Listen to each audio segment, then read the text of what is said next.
All right, hey guys, it's Tokenicer here, back today with a special guest. We've got Vandelay, and he's a TA expert on crypto Twitter. So I'll let him have the floor and explain just what he does.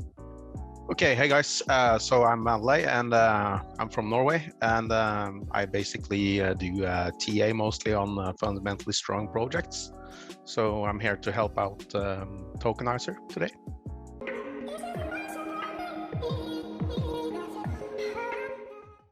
All right, so what you got for us first up? Okay, so I thought we could start with Ethereum. So let me just share my screen. Okay, so let's start with Ethereum.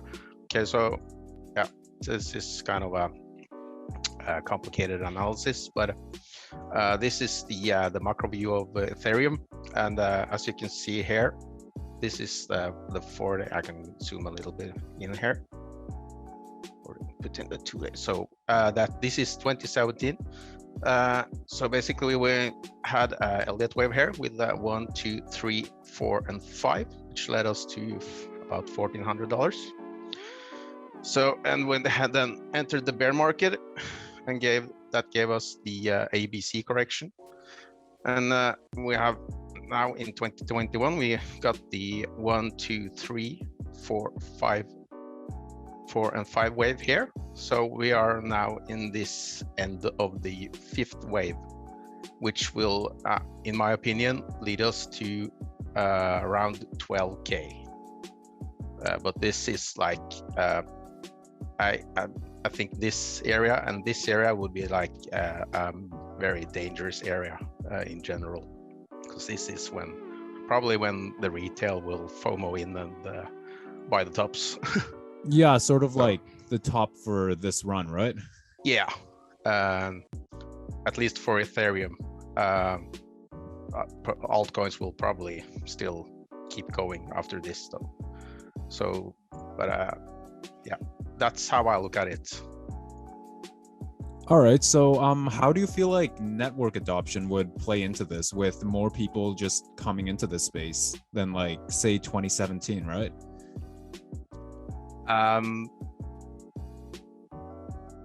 Difficult to answer. I mostly just watch the pure technical analysis of it, so I don't really take that into my consideration.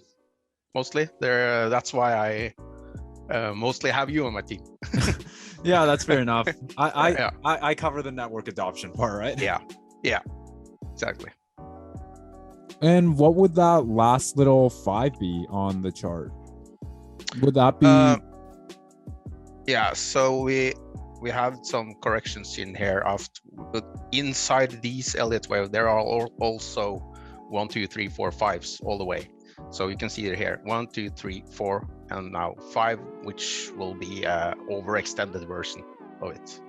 All right. In my opinion. So it will 7K is like maybe the technical top, if you can call it that, and then 12K would probably be the place it will go to. Yeah, probably when everyone starts running in, right? Yeah. And then if you can see for the next leg up in some time in 2025, that will be like 40K. Okay, yeah. So that's what I was curious about, where that 5 up there would be.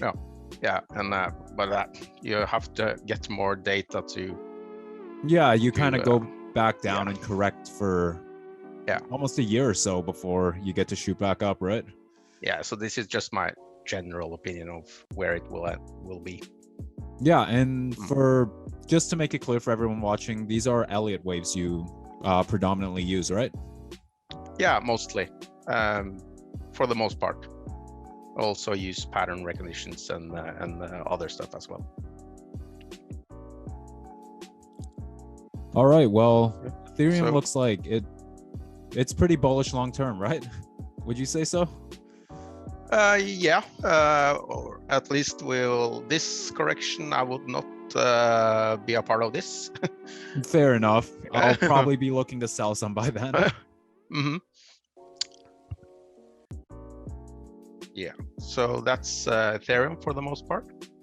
All right, what else do you have for us? So next we have Okay, we're gonna go to Bitcoin. Bitcoin? All right, great choice. Very hard chart, Bitcoin. This one is, as you can see here, this is the big macro view that I have laid out. Yeah, so this is a pretty long-term view starting from like almost 2013, right? Yeah, so what I'm seeing is it's following this trend line, and then we have these areas that are purely FOMO areas. All right, so would you say anything above the top blue line would be a FOMO area? Yeah. All right. I would say so. We experience, if you go a little deeper here on the part where we are now, you can see that we had some slight FOMO here, but this was the impulse wave from this, and we were already going up too fast, so it couldn't hold it. Yeah. Okay. And now we are looking at, maybe we have a trend line here that we for now follow. Yeah, hopefully we keep at that trend line, right? Yeah, and here we have the all-time high, and this is the monthly close that will be a big resistance. Also, this is a weekly close that will be a big resistance, and now we are actually fighting this daily close resistance from back in September. So about 51K? 52K here. 52K, okay, I see. Yeah, so we can go down to the 4-hour chart and see that it's clearly a resistance for now. Yeah, okay. A lot more visible there. Yeah, so we might be hovering in this area a little bit, but we need to make this area a support area to be able to get up to 58K and then 60K. All right, yeah, so it's likely the lengthening cycles are going to play, or are going to come into play, right? Yeah, the way I see it, yeah. Which, and also, sorry, I didn't mean to interrupt you. No problem. Also, the way I see it, this was the impulse wave, so we have one, and at some point I see that we have to visit this area one more time. I don't know when, or if we go just sideways in this area. It's clearly a area with a lot of resistance. So I don't really know, but time will show. And then we have the wave 3, which will then possibly maybe take us to 250, 300K area. And you're assuming it'll happen in about April? Oh, this is 2023, so... 2023, sorry. But yeah. 2022. I don't know. We are like, this is a chop zone we are in now. Yeah, definitely just a little consolidation accumulation area, right? Yeah, we might get above here, but I would still consider this area above 80K a dangerous area. All right, fair enough.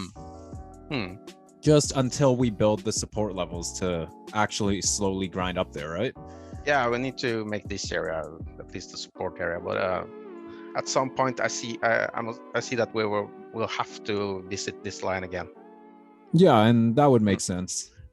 But what I wanted to add is just that the narrative of lengthening cycles, it also plays in fundamentally, right? Because in the first couple cycles, it was pretty much all speculation, but now we're watching a lot of bigger players like Elon Musk and Michael Saylor jump into the space, right? Absolutely. So they are keeping it up. Definitely helping for sure, yeah. So that was basically, we can look at some indicators. We see on the daily, we have this breakout. So that's the daily on the RSI, right? Yeah, so we clearly have a breakout, so it will probably take us further up.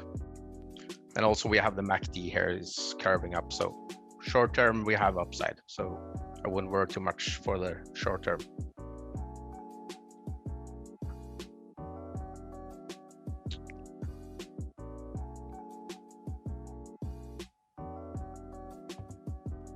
Now, what indicators would you say you predominantly use? Mostly just RSI, and this is the money flow coming in. So here we can see money coming in and going up. And also, I don't think I've actually seen that indicator before. Do you mind just explaining it a little deeper? It's pretty similar to the RSI basically, but you can see that when if you compare it to the RSI here, you can see that there are some choppy here people bought and the RSI still were down, but here they bought more. Okay, yeah, so that makes some sense. Yeah, and yeah, so it's just it's just for watching how much money is coming in, and yeah, I don't use it that active. It's mostly RSI, and I use the OBV, which gives like green lights and red lights on what the trend is about to do. All right, so that would definitely help with reading trends, yeah. Now, what's your personal take on Fibonacci scales? I use them a lot. A lot? All right, yeah, I hear it a lot from TA experts.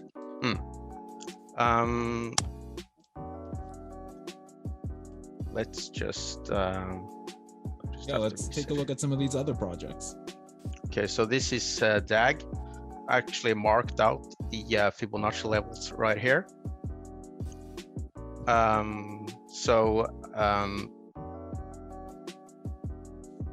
This is let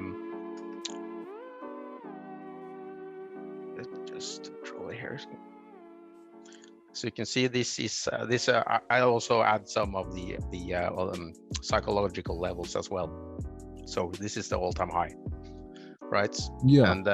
And this is the 0.5 area, which will probably act as a resistance. And so we need, in the short term here, we need to make this 21, 23 area as a support before heading up here. All right, yeah, I can see that. And yeah, for reaching this all-time high, which will also probably act as a big resistance. Yeah, we'll likely be pushed down a bit once we get around all-time highs. We'll probably be pushed back down a bit to a lower level, right? Yeah, probably. And also I marked in the 1618, the 2618, the 3618, and the 4236 levels. So these are the golden Fibonacci levels that you mostly want to take some profits on. Oh yeah, for sure. I mean, if you're buying here, you're going to be up like 3-4x by then, right? Yeah. Yeah, it makes sense to take some profit by then. So yeah, so this is basically a DAG. We can go through DAG as well. So we just to explain what happened from the startup. This is, you can call this accumulation area. Yeah. Yeah, and then you have the breakout here. So also this also goes in Elliott wave. So have 1, 2, 3, 4, 5 here. Yeah. Yeah, then you have the corrections and also the same here. And this area also, you see that this area is very like this area. They're kind of similar, right? Yeah, it's a falling wedge, both of them. Yeah. So, and now we have this breakout. So if DAG does the same thing that it did back here, it went to the full 4618 fib. Wow. And then we have, so, and that's the $1.7 area. Oh, $1.70. Wow. Okay, so that's big move from here, right? Yeah, and it also went to the full 4236 area on this run. All right, so yeah, it's reasonable to assume it might do it again. But what's your oh, sorry. Possible. I don't know. We Bitcoin runs the show, so we just have to watch. But it's at some point it's programmed. Of course, yeah. Especially with what they're building, right? Long term, I expect more than just $1.7 too. Absolutely. But what's your take on the fact that as price moves up, it takes more money to move the price up, right? Yeah, so we definitely need some catalysts for moving the price up. So some listing on Binance and possibly Coinbase would help on that. That's and maybe true, yeah. Maybe some more announcements from the team. But yeah, as you know, Q1 and Q2 is looking to be pretty bullish for DAG. Oh, for sure, yeah, and just the whole community overall, I'd say. Yeah, absolutely. And yeah, we can see there's over the past 2 days or so, we're already seeing a bit of a breakout starting out, as you've called on your Twitter, right? Mm-hmm. Absolutely, I saw this one coming. Yeah, you were telling me about it early on. I remember that. And we can look at some indicators. So yeah, we visited this oversold area. So yeah, and you can see clearly that the volume is going up now. Yeah, and how do you feel about the RSI and the MFI moving up so rapidly like that? Does it concern you a little, or? As you can see here, it's actually flipping a bit bearish now, if you zoom in on it. Yeah, I noticed that a little. Yeah. So yeah, I would expect some bumpy ride on the road. Yeah, nothing goes up in a straight line, right? Yeah. Mm-hmm. So, but that's just part of it. So, but I'm looking at this area and this area in the short term. Yeah, it looks like we're getting pretty close to that. What level's the green area? The 0.618? 0.23. Oh, okay. Oh, the 618. Yeah. The 618 fib. 618 fib. That is also 0.34. So this area could also. Yeah. All these levels can act as resistance. Sort of support, right? So, yeah. Absolutely. So yeah, I don't know what more to say about that, but it looks good. Pretty much every altcoin looks good these days. Yeah, just have to wait for them to play out now, right? That's the other half of the game. Mm-hmm. So we can move over to Quant maybe. Yeah, let's take a look at Quant. Yeah. So Quant, yeah. Also, Quant has had this major run up to 412 and found support in this area, obviously, and it's now starting its leg 2, which if you see, so this the leg 2, oh no, the leg 3 is the max top here is $1,300, but I would like to just show Solana, because Solana did a run from the on the third wave. Then I have to turn on the logarithmic, and it went all the way to the 2618 on the logarithmic. So I think Quant will possibly do the same and go to the 2618 and that's this area at $2,000 approximately. All right, and sorry, did you say Solana went to the 4618 or also the 2618? The 2618 on the logarithmic Fibonacci. Okay, yeah, and yeah, I noticed on the Solana chart, it does kind of look like how Quant is playing out at the moment too. Yeah. Absolutely. So yeah, it will be interesting to watch, but that's no guarantee for going to the 2618. So oh yeah, we could also just go to this top pair, but yeah, it will be a bumpy road. Yeah, definitely. And with all the news coming out about Quant, just like over the past week or so, I'm pretty excited for what's happening in 2022. I don't know if you've quite seen exactly what they've put out yet. I follow it, and I get the news from you. Okay. So, but yeah, I know they are coming out with the overledger and the you can run the nodes or the gateways, yeah. The so gateways, pretty much like the nodes, but they're implementing their QRC20 token standard, so yeah, no more crazy ETH gas fees, thank God. Yeah, that will be great, and sure. very bullish for Quant, so I'm looking forward to it. Definitely. So yeah, it's looking very good. If you look at the indicators also, it's a breakout here, and volume is going RSI up, was hitting all-time lows, eh? Yeah, absolutely, all-time low. And you can also I like to draw these curves. You can see that it's like a completed wave. Yeah, okay. Before it hit the bottom. So yeah, it's starting to reverse a bit now, hey? Yeah, definitely. And yeah, that's Quant. It's looking good. Nothing more to say about that. We'll have to wait, I guess. Yeah. Okay. Unison next. Yeah, let's take a look at Unison. Okay, so Unison, yeah. I actually drew this just now before we started here. Right. So yeah, so it clearly followed this Livermore speculation chart, which I found interesting. And yeah, so now we are forming this falling wedge, which is very bullish. So we don't know when this will happen, but sometime soon it will probably break out of this.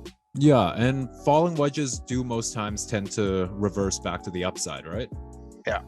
And then you can see the Fibonacci here, and the top, the 4618 on that one is $22.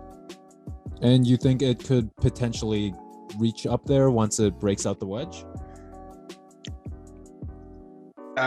Yeah, absolutely, absolutely. But you have to watch these golden fibs, the 1618 and the 2618. Yeah, definitely the golden pockets are. Yeah. To add this quickly, neither of us are financial advisors, and you guys should not be taking any of this as financial advice. Yeah, I will just state that this is not a financial advice, and that this is just my personal opinions. Okay, so we'll look at the Alliance block. All right. Okay, this is also just following this pattern, and for now forming this symmetrical sort of a rising triangle. channel, right? Yeah, very. So it's found the support in this area. Yeah, clearly. So yeah, after quite the big correction it had from like $1 something back in September, right? Yeah. And but I don't think Alliance block will break out in the short term. It might go up to this $1 area. Yeah. And that will be a huge psychological level as well, and will probably get rejected here and bounce back here to this area. Yeah, it's been fighting $1 for a while now. Yeah, so I think it needs more time. Or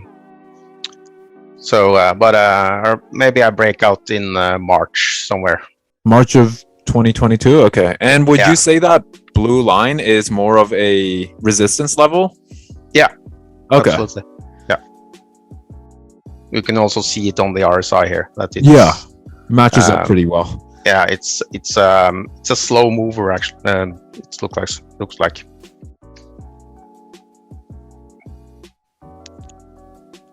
And yeah, but in the short term you have plenty of upside for Alliance block. Oh yeah, or short term, sorry. In the short term, yeah. Okay, yeah. Because you see here, yeah, it's getting up to this level now. On the RSI. It's starting to slowly climb back up on the RSI. Yeah, and the volume is also the money flow is looking pretty good, right? Yeah. And also we have the MACD coming up here. Now, what exactly how exactly do you view the MACD?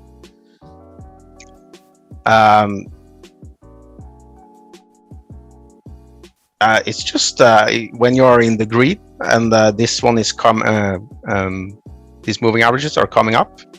That is generally bullish, like this area. But here you see that. Okay, so let's look at this area. Clearly overextended here. Yeah. Yeah. So yeah, once it reaches too high up, yeah, probably needs some time to cool down, right? Yeah. Also, you can look at Ethereum on the 4-day. It's very high. Yeah, for sure. Oh, this is recently too, hey? Yeah. So it will have to come down at some point soon. Yeah, but this is the 4-day time frame, so it's still got a lot of room before that happens. Yeah. So that's basically a Alliance block, and I can do a fib level on it. So just to watch levels. Yeah, let's take a quick look. So yeah, the full for 618 is $5 approximately. $5? Okay. Wow. A pretty big move from here, I'd say. Yeah. At some point it's coming. But yeah. It will take time. Yeah, definitely. Yeah. So yeah, but it's looking good. It's a good buy now, I would say. Yeah, for sure. I've been picking up a bit myself too. Absolutely. Quick look at Vector Space AI. Had a pretty big move yesterday, hey? Yeah, and today actually. So not much data to go on with just Vector recently Space. got listed on KuCoin, right? Yeah, so I have this one that I found. And this one, this one's price against Ethereum though, right? Yeah. No, actually it's not. Oh, it's not? It's in dollars. Oh, okay, sweet. So this one is really bullish. Very bullish. I don't know. It seems too good to be true, but if you draw a fib here, that is $83 on the $83 from about $6 we're at right now, hey? Yeah, that's insane. So that is quite insane. And if you add some FOMO to it, it might even go higher. Yeah, like in this area, like $100 to $200 maybe. Wow. Okay. Yeah, and with any project, you've got to look at both the fundamentals and technicals, right? So, have you heard about Vector Space AI? Their team doing buybacks yet, or? Yeah, I know about that. Yeah. So I feel like that's definitely gonna have some factor with the price in the mid to long term too. Absolutely, and I think the Coinbase is soon to list it. Oh, I haven't heard about that, but that's definitely going to be quite a catalyst, eh? Yeah, at least if you go to Coinbase and search Vector Space, it's not saying that it's not tradable. Oh, interesting. So yeah, that could be very bullish, and I feel underexposed in Vector Space. I should have more. There's so many bags to pick up. It's hard to allocate your capital to fit it perfectly, right? Yeah, absolutely. And I'm a strong believer in having less projects to follow than too many. If you're too diversified, you can't follow the projects. Yeah, for sure. You can't really learn. You only have so much time in a day to learn about each project, right? Absolutely. So yeah, I did a choice back a few months back and just consolidated everything into less projects. Fair enough. I did the same a while back. I think back in like March, I had probably like 18 or something alts in my portfolio. I think I'm down to like 8 now. Yeah. and that's more than enough. Oh, for sure, yeah. Mm. I mean, unless you're playing with like millions of dollars, I think like under a dozen projects is just fine. Yeah, absolutely, totally agree. Now, how's the RSI looking on Vector Space AI after what just happened yesterday? It's looking bullish. Just watching on KuCoin, it's been hovering in this 20 area a long time. So Yeah, it's not even quite at oversold levels yet, hey? no, not at all. It got a lot of room to grow, and as you can see here, this is when this one is more or less straight, and the price is straight, and the RSI is curve pointing upwards. That is a bullish divergence. All right. Thanks for letting us know that. And yeah, we see volume just absolutely shot out of the park after what Elon had said, right? Yeah, absolutely. So I woke up today and was like, okay, 50% up. Okay, I'll take that. Definitely excited to see what happens with Vector Space AI in the next couple weeks to months. Absolutely. It will be very exciting to follow the project. And would you say that's the little triangle pattern it's been following pretty well at the moment? Yeah, I will rather watch at this one. Yeah, I got a little bit more data on this one. Yeah, so it's a clear breakout. So, but we have, if you watch at the resistance levels, yeah, we got some resistance in this area we are now, and yeah, maybe the $10 area also. Yeah, just psychological level, sort of, right? Yeah, you see clear here. This was a area that it got traded a lot, but didn't manage to hold up. Yeah, I think just with a lot of the FUD that's been coming out with Vector Space AI and their team, definitely shook out a lot of not as strong believers, right? Yeah, I don't follow the FUD, or the FUD is at least a buy signal. Yeah, for sure. Like, if people are running for the exits and complaining and fundamentals haven't changed, you probably should be looking to buy if you're still interested in holding the project, right? Absolutely. FUD is like, yeah, it's the indicator for something big to soon happen. Yeah, like, if there's a lot of FUD, the bottom's probably pretty close. Yeah. And I saw this a long time ago. The bottom was in, and yeah. Yeah, I was assuming the bottom was around $6, so I was a bit surprised to see it fall below, like, I think it fell below $4 at one point. Yeah, you could argue that it would be sitting at this 5, but it actually went down to 3.8. Yeah, I think we saw a wick as low as like 3 something, which is a steal, right? Yeah, absolutely.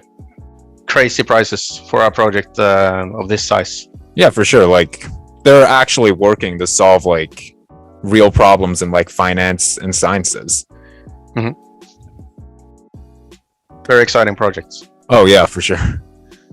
Okay, so is there anything more you're wondering on Vector? No, I think you covered Vector Space AI pretty well, looking at the indicators and just the overall charts and waves. Yeah. Quick look at Lattice. Yes.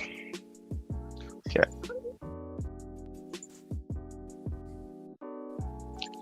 Go full screen mode there. Okay. Also, very bottomed out, as you see. Clearly a support area here. Yeah. So yeah, a lot of room to grow, and if we drew a fib on it, we can full 4618 is $10. That's more than a 10x from here. Yeah. So yeah, and 1618, $4, 2618, 6.3, and $8 on the 3618. So you can just look at the indicators. It's also clearly broken out now. Oh wow! see? Yeah. And also the MACD is curving up here. Yeah. So bullish signs all around for Lattice, hey? Yeah. Volume is going up. So yeah, everything is pretty much looking good these days. Yeah, for sure. And the thing with Lattice is, since it's a project built on Constellation, if Constellation releases some big news, it's likely Lattice is going to move along with it too, right? Would you agree? Absolutely. Yeah, I would totally agree on that. And yeah, when they launch sometime next year, yeah, we will probably see these prices. $10. Yeah, definitely. I mean, I'm pretty bullish on the project Lattice itself. Absolutely.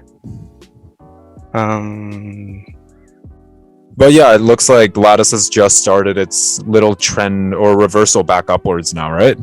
Yeah, absolutely. And also, yeah, inside these, the way up here, there will also be these Elliott waves, the 1 to 5 smaller waves within the big wave, right? Yeah. And would you say the light blue line would serve as a sort of resistance? This is marked out as yeah, it's both a resistance and as like a launch pad for the price discovery mode. Okay, I see. Oh, you mean this slide? No, that one. Yeah. It's just a general trend line that I drew lines where I see them, and they might act as a resistance and as a support level. You can see it here also, but here it was clearly some support on it. Yeah, and the wicks here, and yeah, it might be a little off, but yeah, it's just interesting for me to follow this line. Yeah, I mean, it's playing out for now, right? Yeah.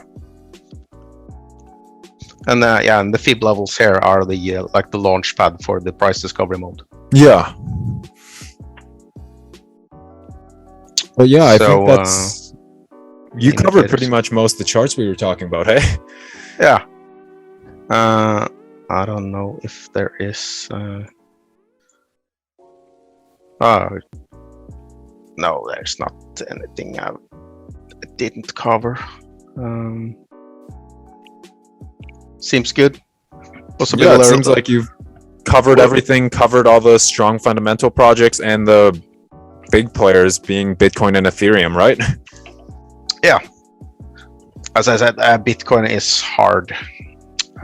Very hard to actually chart Bitcoin because there is so much manipulation. Oh yeah, for sure. Just like all the big players coming in, right? Yeah. And yeah, it's probably just going to get harder and harder to actually track the waves as time goes on and more institutions come in. Yeah, and that's why I drew these lines, because these are I think that this area in 2019 there were no retail FOMO to see at all. Yeah. So this one, I think this one shows Bitcoin's true colors. Interesting. Okay. Yeah, just because there's no FOMO coming in, it's just the actual crypto market, right? Yeah, and also this bottom. Yeah. Same thing. These are around the bear markets, I'm assuming? Yeah. Okay. So yeah, and you can also see that there's clearly a line following here on these areas here. So that's why I used these levels, because I didn't see anyone else actually using this. They all used the tops, but you can't actually use them. They are kind of useless for the technical analysis. Yeah, just because those are at peak levels, right? The unsustainable levels. Yeah. So everything above this line, dangerous area in my opinion. Yeah, that makes sense, and that's a great way to chart it out, because you kind of get a sense of when you should be looking to sell, right? Yeah. So I don't know if this is right, but this is my plan that I'm following, and for now it's working. And yeah, I will follow it as long as it is valid. I mean, it's been valid for the time so far. It seems every time it's gone up to that level, it has to come back down and correct. But yeah, I'm to be honest, I don't understand completely this area, because but this is clearly a Wyckoff distribution. So yeah, the whales are obviously playing us. Yeah, I've heard that a lot. The Wyckoff accumulation's been, I mean, I've been hearing that since, like, I think the big correction we had when Elon Musk tweeted that about the ESG thing. Absolutely. So I watched some other guys that done some Wyckoff analysis, and they have been saying that we will possibly not reach this all-time high in this if we get a same fractional pattern as here, we won't actually reach this level. Okay. That it will. You could argue that we are following this line here or something. Yeah, tighter trend line. Yeah, that we are coming up to like 58 before going down again. All right, yeah. But yeah, it's hard to say. Yeah, I feel like with Bitcoin nowadays, you kind of have to combine the TA with the on-chain analyst to like really get the full story. Yeah, so for now, I'm kind of neutral on what Bitcoin's next move is. Yeah, I mean that's fair. It's been indecisive lately, right? Yeah, but yeah, looking pretty bullish for the short term at least. Yeah. So, hopefully it stays that way. Absolutely. We'll just have to monitor the indicators. You can actually see clearly here. This was a very easy top to actually find, because this is a bearish divergence. Price is going up, yet RSI is losing its strength here. Yeah. So that would be a bearish signal, correct? That is a bearish signal, and it's just the opposite of what the bullish signal is. Okay, yeah. Now, what exactly causes the RSI to trend down, if you don't mind just explaining real quick? It's just that people are selling, and the price can't. It's struggling to hold up because of sellers. Okay, yeah. So people beginning to take profits, and then at that level, RSI just starts dropping, right? Yeah, you see it here on the volume. It dropped rapidly here. Yeah, definitely visible there. Less money inflow coming. Yeah, and then more people bought here, and it didn't get there, and that is the sign of getting out. So it's usually, you can also see it. It had started bearish signals all the way from here. Yeah, that was back in February. Yeah, I was hearing about how we just heated up too fast from like the new year into May, I believe. And would you agree with that? Yeah, it went up way too quick.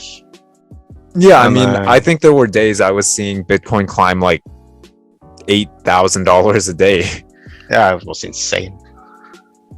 So this area, this is manipulated, and the whales just squeezed out everything they could on this top, obviously.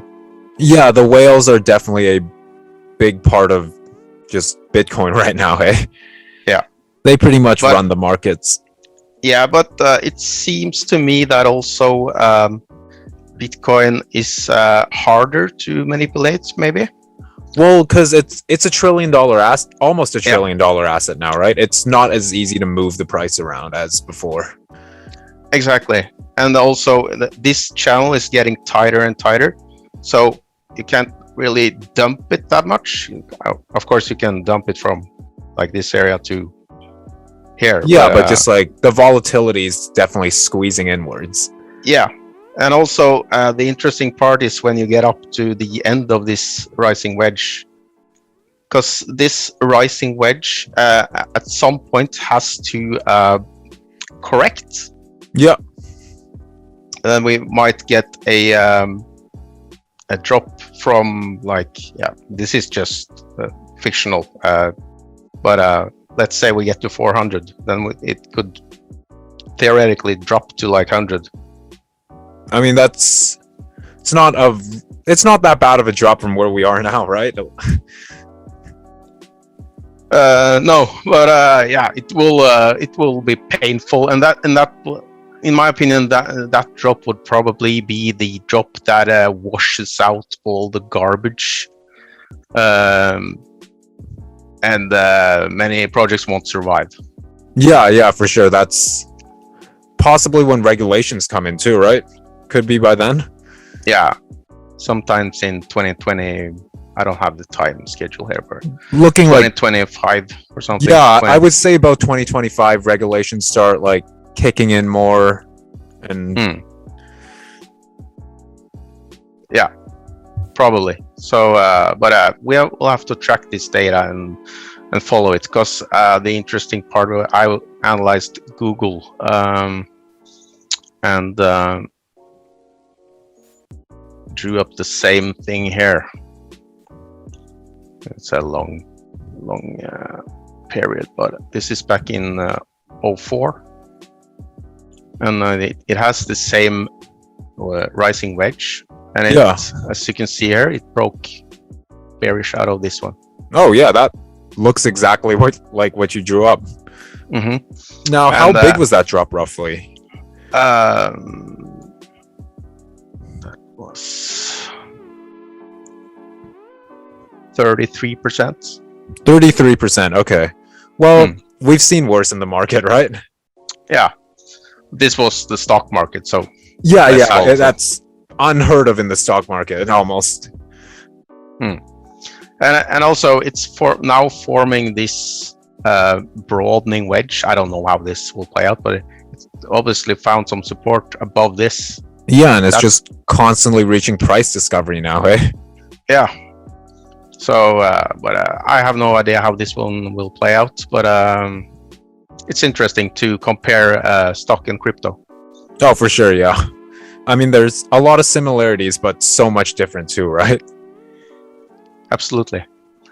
So, yeah, that's why I basically drew up this on Bitcoin. But we'll probably do something similar and end up making this upper ledge a support level at some time. Yeah, and I think that's a reasonable assumption, because I think at around the price you put it at, 400,000, Bitcoin's a multi-trillion-dollar asset by then. So I think seeing it correct maybe like $1 or $2 trillion in market cap, that's, I mean, it's not going to be pretty to watch, but I'd say that's like reasonable and just part of market cycles, right? Yeah, absolutely. Absolutely. Yeah. Was there anything or any other charts you've wanted to show us, or you think you've covered it pretty well? I think I covered it pretty much. I noticed I were a little bit nervous.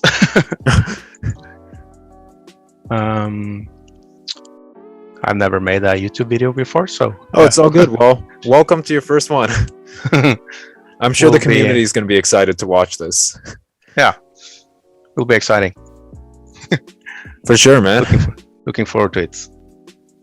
All right. All right. Well, yeah. Thanks for coming onto this podcast. And if you guys haven't, where can they check you out more, Vandelay? So you can follow me on Twitter. My Twitter name is Gunnestad1, and yeah, I don't have any official Instagram or or anything like that. It's just on Twitter for now. All right, yeah. Well, thanks for coming on again, and everyone, be sure to check Vandelay out. Great TA, just amazing guy overall. And I'll catch you guys next time. Peace. Thank you. Bye. Alright, so that was my collab with Vandelay today. I hope you guys enjoyed it, and remember to check him out. He's a great guy, gives out great TA, and overall very well respected, especially within the HGTP community. And remember, if you liked what you saw today, show some love, hit the like and subscribe. And remember to check me out on some of my other content platforms too. You guys can always reach out and connect to me through Twitter, Telegram, and Instagram. And I've got more fundamental analysis articles written on Medium, all at Tokenicer. And for those of you who don't have the time to read, well, I've made a Spotify podcast just for you guys at Tokenice TV. So yeah, that's pretty much it for today. Thanks for tuning in again. I'll catch you guys next time. Peace.